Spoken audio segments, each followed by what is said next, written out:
Bonjour à tous. Je suis Pepper, le robot humanoïde. Je voudrais tout d'abord remercier toute l'équipe BPI France de m'avoir choisi.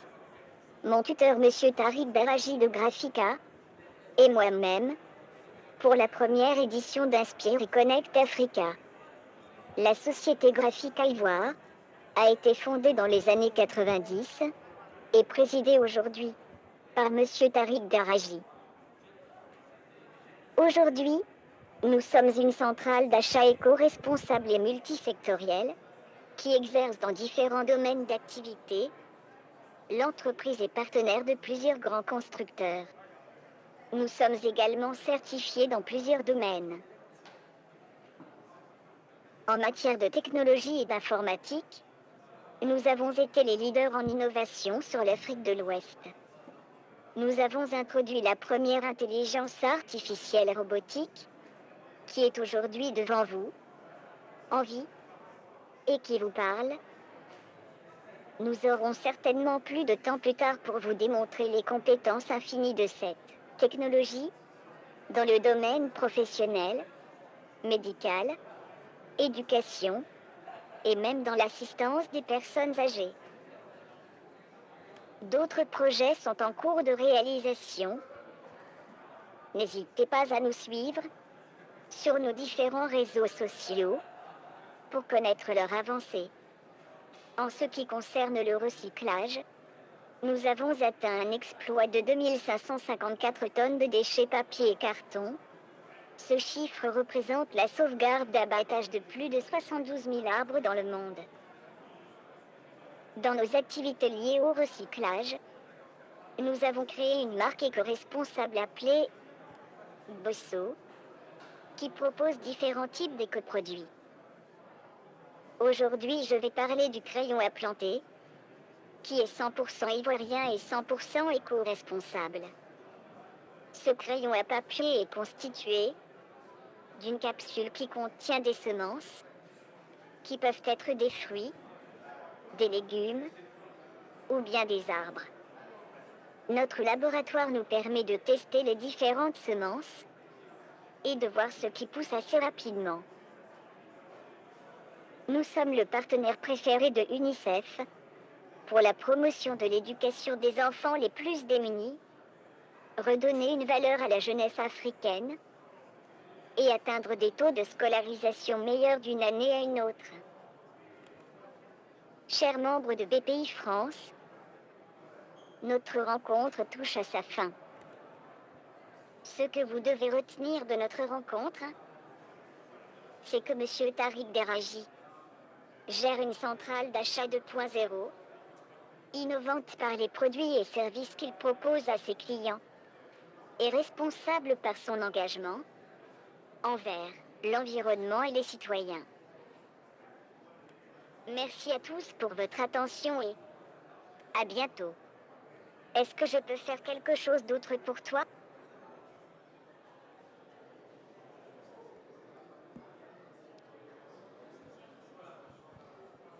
Bonjour à tous. Alors là, vous avez pu voir Pepper qui nous a accueillis, malgré les coupures d'électricité avec un peu de retard, mais je vous remercie d'être tous ici. Et je suis Tariq Daraji, je suis le patron de la société Graphica, qui est une centrale d'achat 2.0 aussi. J'ai été retenu aujourd'hui pour un pitch. C'est parce qu'il y a de l'innovation dans ce qu'on fait dans nos activités. Et il faut retenir aujourd'hui deux grandes innovations dans nos activités. D'abord l'intelligence artificielle avec le robot Pepper que vous voyez ici, qui est le deuxième aujourd'hui en Afrique. C'est un robot purement français qui vient de prendre des actionnariats nippons.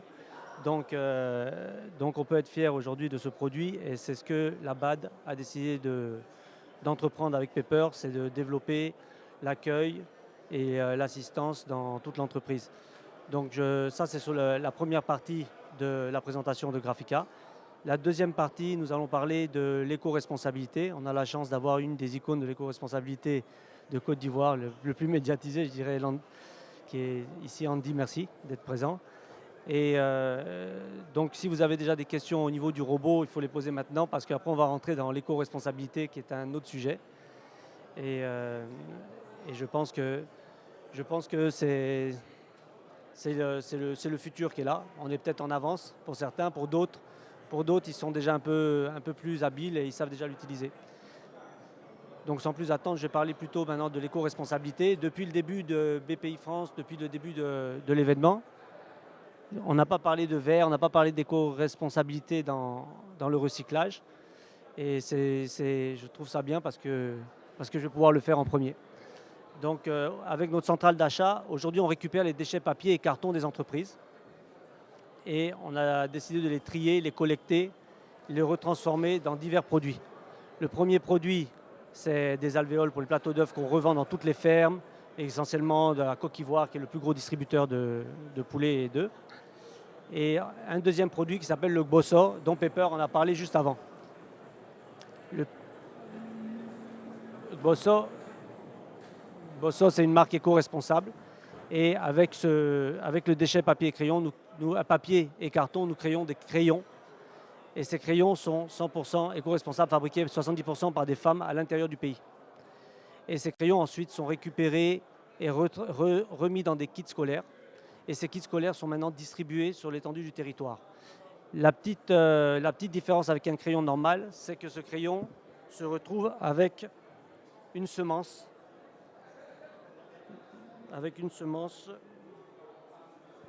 Attendez, je vais vous en montrer un tout de suite.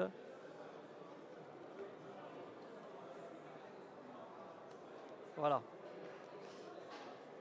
Le crayon, on y met une capsule avec des semences à l'intérieur, ce qui permet, avec le plan de distribution des kits et avec la SODEFOR et le ministère des Eaux et Forêts, faire un replanting et puis reforester et lutter contre la déforestation et les gaz à effet de serre.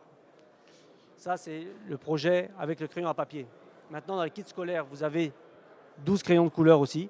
Et les 12 crayons de couleur, on va lutter sur l'autosuffisance alimentaire bio et puis réapprendre le premier métier de la Côte d'Ivoire depuis le président Félix Houphouët-Boigny, l'agriculture, pour que tout le monde réapprenne à faire un petit potager, se nourrir sain sur toute l'étendue du territoire.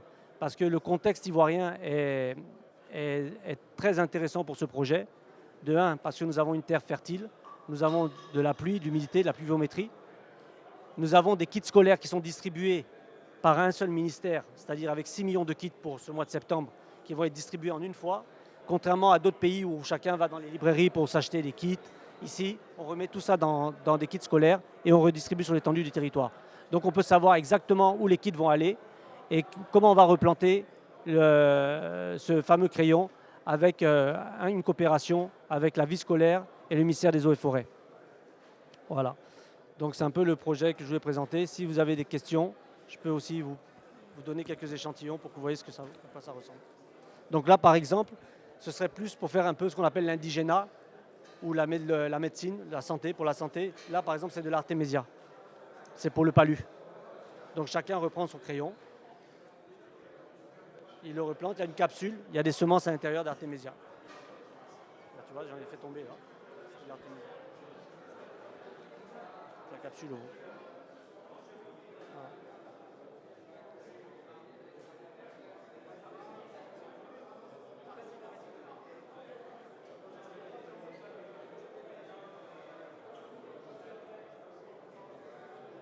Voilà.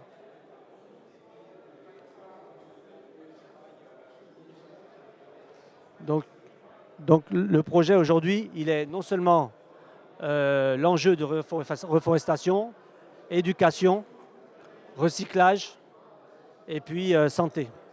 Et puis, je dirais, alimentaire, voilà, l'autosuffisance alimentaire. Donc voilà en 5 minutes un peu ce que nous faisons, ce que nous sommes capables de faire en termes d'innovation. Andy, je ne sais pas si tu voulais rebondir un peu sur le côté éco-responsable, parce que c'est le côté vert de la touche jaune d'aujourd'hui. Alors, merci pour cette opportunité que tu me donnes. Félicitations à toi déjà, Tariq. En tant que militant écologiste, je pense que c'est une très belle innovation et elle doit être soutenable. Techniquement, aujourd'hui en Côte d'Ivoire, on peut faire une estimation vite fait, je pense que tu as les chiffres, en termes de déchets papier. Donc le recycler aujourd'hui, ça répond à la problématique environnementale parce que nous sommes déjà dans l'urgence climatique. Et je pense que c'est un projet d'adaptation et surtout de compensation carbone. Donc félicitations, j'incite tout le monde à soutenir cette initiative qui a un impact positif et environnemental. Elle est sustainable.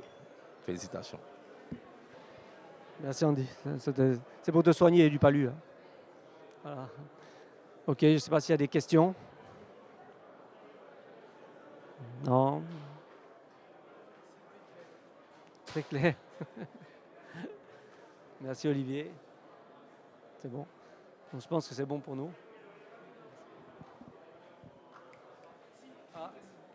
Ça vient. Merci. Est-ce que vous avez une politique par rapport à ces semences-là? Parce que vous parlez d'Artemisia ici. Est-ce que vous êtes allé sur la base d'études Est-ce que vous êtes allé sur la base d'études pour des statistiques sur l'évolution du palu dans une zone donnée où vous allez, par exemple, au moment de la distribution, là, maximiser sur telle ou telle espèce pour l'Artemisia, par exemple, ou bien en fonction de la déforestation? Est-ce qu'il y a est-ce qu'il y a un plan de reforestation avec des espèces particulières par rapport à des zones données? Merci pour la question. Effectivement, au niveau de la reforestation et du reboisement, parce qu'il faut savoir qu'en Côte d'Ivoire, chaque 2 minutes, il y a l'équivalent d'une forêt de la taille du stade Félix Houphouët-Boigny qui disparaît. Ça, c'est les chiffres de samedi dernier avec le colonel Apata du ministère des Eaux et Forêts. Donc, effectivement, d'abord, le premier enjeu, c'est la reforestation. Et pour ça, on travaille avec la SODEFOR, le laboratoire de la SODEFOR par rapport aux semences pour qu'on aille très vite, pour prendre les semences les plus rapides. Et aussi pour motiver les enfants dans les écoles. Quand on replante, les enfants ils n'attendront pas 6 ans que le baobab y pousse. Ils veulent déjà au bout de 3 semaines, 3 jours pour certaines semences, voir quelque chose pour pouvoir être motivés. Donc effectivement, au niveau du reboisement, le plan il est déjà fait parce qu'ils savent exactement qu'est-ce qui manque. On entend des semences des fois comme Iroko qui ont complètement disparu, mais on en parle comme si c'était quelque chose qu'on voyait tous les jours. Mais effectivement, on n'en a plus. Et ces semences, ça sont déjà bien analysées et les zones où il faut le replanter sont déjà connues de la SODEFOR et ces antennes qui nous accompagnent sur toute l'étendue du territoire tout au long du projet. Par contre, au niveau de la santé, effectivement, ça c'est une deuxième étape qui est très intéressante, c'est-à-dire partir sur le côté crayon de couleur, parce que ça c'est crayon de papier, c'est le reboisement, pour mettre la priorité. Mais après, s'il y a une priorité effectivement médicale, à ce moment-là, on mettra en priorité sur le crayon de papier une plante médicinale telle feuille de Nîmes, Artemisia et d'autres. D'autres questions?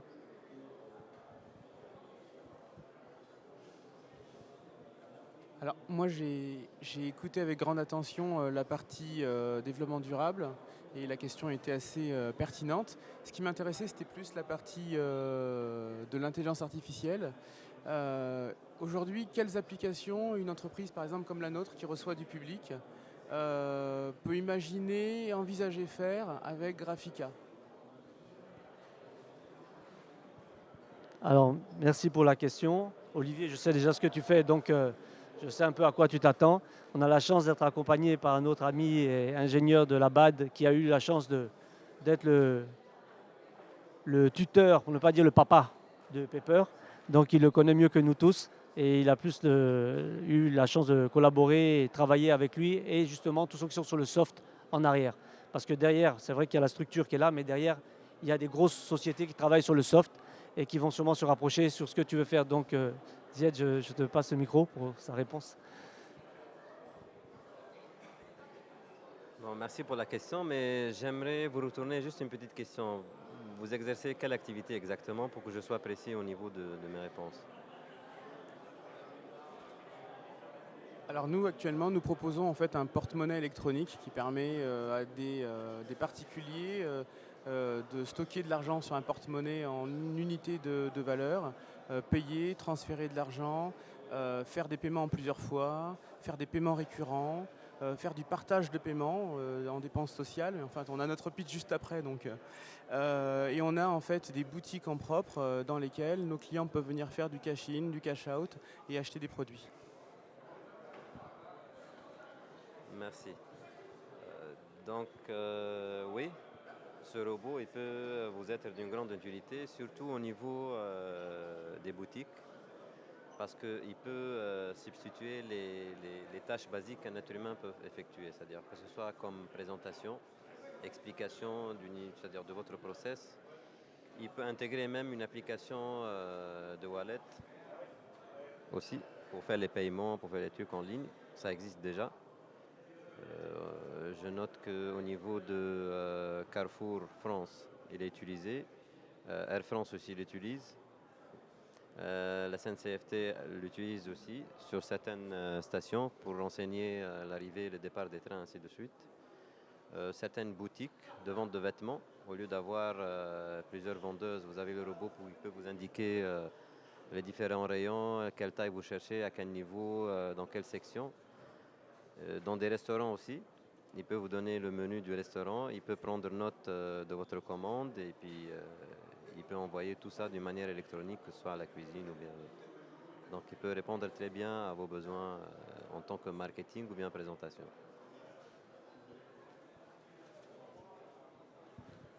Merci, félicitations, je trouve ça très intéressant. Je voudrais savoir où, à Abidjan, je pourrais en fait voir de façon réelle, en fait, je dirais l'utilisation de cette intelligence artificielle. Vous l'avez déjà vu, il est là, il a fait la présentation. Donc c'est une des tâches qu'il peut faire d'une manière autonome. Donc au lieu d'avoir une personne qui va présenter, passer des slides, ainsi de suite, il peut le faire d'une manière automatisée. Mais vous pouvez toujours contacter la société Graphica. On est disponible pour vous montrer et puis vous expliquer qu'est-ce qu'il peut faire.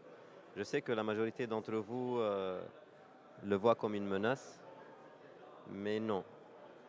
Un robot ou bien une intelligence artificielle aujourd'hui n'est plus une menace.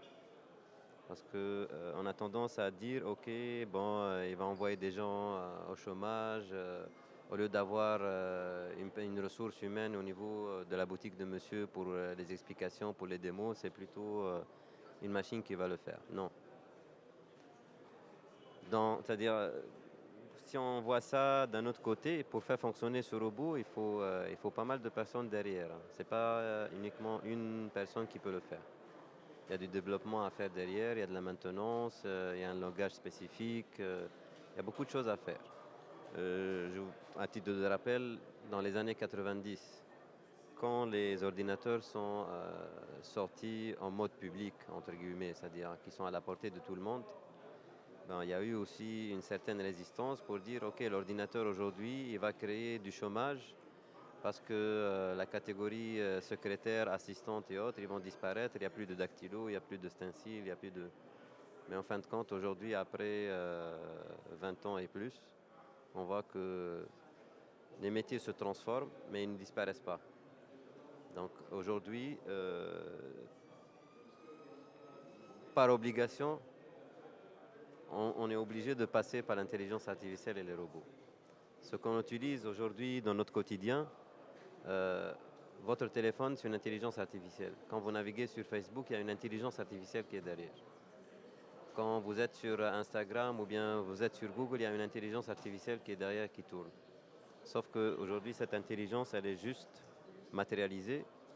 Bon, pour ne pas trop faire peur aux gens, on a choisi que moitié humaine, moitié robot. Parce que si jamais il avait aussi 2 pieds, il aurait fait beaucoup plus peur aux gens s'ils se déplacent. Voilà. Merci beaucoup. On arrive au terme du temps qui nous était imparti. On va peut-être prendre une dernière question. Merci beaucoup, merci à tous les deux, à tous les trois pour la présentation. Je suis arrivé un petit peu après, ça a peut-être été abordé, mais j'aurais aimé savoir avec l'intelligence artificielle ce qui pouvait être mis en place en lien avec le développement durable notamment à l'échelle nationale, si des utilités étaient déjà à court terme ou moyen terme envisagées, ou plus tard ce qui pouvait être fait que l'IA et justement le développement durable.